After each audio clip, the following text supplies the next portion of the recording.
High বন্ধুরা, গতকাল আমি একটা ভিডিও ছেড়েছিলাম। তো সেটা একটা রিসোর্টের কথা বলেছিলাম। তো চলুন এই রিসোর্টের সম্বন্ধে বিস্তারিত আজকে বলবো।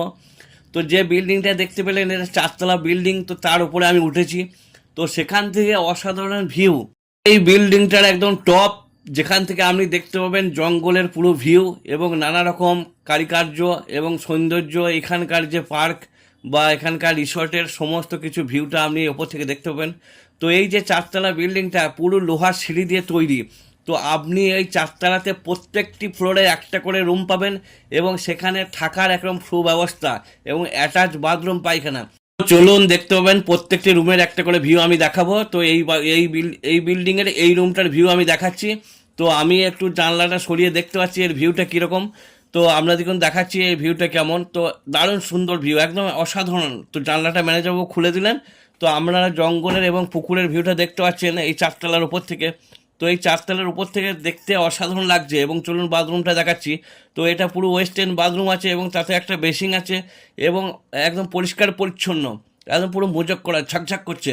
তবে এই রুমটাতে দুজনের বেশি থাকা যাবে না। কেউ স্বামী স্ত্রী গেল সেখানে থাকতে হবে। এই বিল্ডিংটার একটা আলাদা রকম ইমেজ। তো লোহার সিঁড়ি বেয়ে পুরো 4 তলা, 3 তলা, 2 তলায় আপনি রুম নিতে পারবেন। তো একদম ফ্রেশ রুম।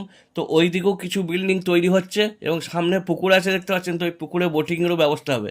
এইদিকেও বিল্ডিং আছে। যদি ফ্যামিলি নিয়ে যান তো এই বিল্ডিংটা আপনাদেরকে দেখাচ্ছি।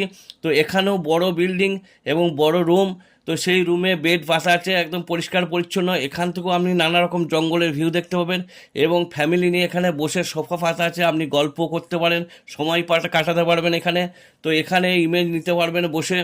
তো এই জায়গাটা এত সুন্দর একটা জায়গা, নিরিবিলি, খোলা বাতাস মুক্ত, একদম বন জঙ্গলে ঘেরা এবং নিরিবিলি পরিবেশ। তো এই রিসর্টটা তৈরি করতে এখন বহু টাইম লাগবে, কারণ হচ্ছে এটা মনে হচ্ছে যেন বিরাট বড় ধরনের একটা রিসর্ট হবে। তো মালিক চেষ্টা করছে খুব তাড়াতাড়ি এটাকে সম্পন্ন করার, কাজও দ্রুত হচ্ছে। আবার কেউ যদি 50-60 জনের গ্রুপ যায় তো তাদের খাওয়া দাওয়া রান্না করার কেমন সুব্যবস্থা আছে দেখতে পাচ্ছেন। তো এত সুন্দর একটা হোটেলের মতো ব্যবস্থা এবং খাওয়া দাওয়ার এখানে ক্যান্টিনের মতো একটু চেয়ার টেবিল সবই পাতা আছে, ফ্রিজ আছে। আপনি 50 জনকে নিয়ে ওখানে পিকনিক করতে যেতে পারবেন এবং আপনি ফ্যামিলিও নিয়ে যেতে পারবেন। সব রকমের ব্যবস্থা এই রিসর্টটার মধ্যে করা আছে। তো না গেলে আপনি বুঝবেন না। তো এখন এই রিসর্টটার নাম আমি বলছি না, কারণ এই রিসর্টটা তৈরি হতে এখনও সময় লাগবে। তো মালিক পক্ষ এটা কিভাবে তৈরি করে মানুষের কাছে প্রকাশ করবে আমার জানা নাই। তো ম্যানেজার বাবুর সঙ্গে আমার খুবই পরিচিত, সেই হিসাবে আমি গিয়েছিলাম। তো আপনাদের সামনে তুলে ধরলাম। তো ভিডিওটা যদি ভালো লাগে অবশ্যই লাইক, কমেন্ট, শেয়ার করে দেবেন।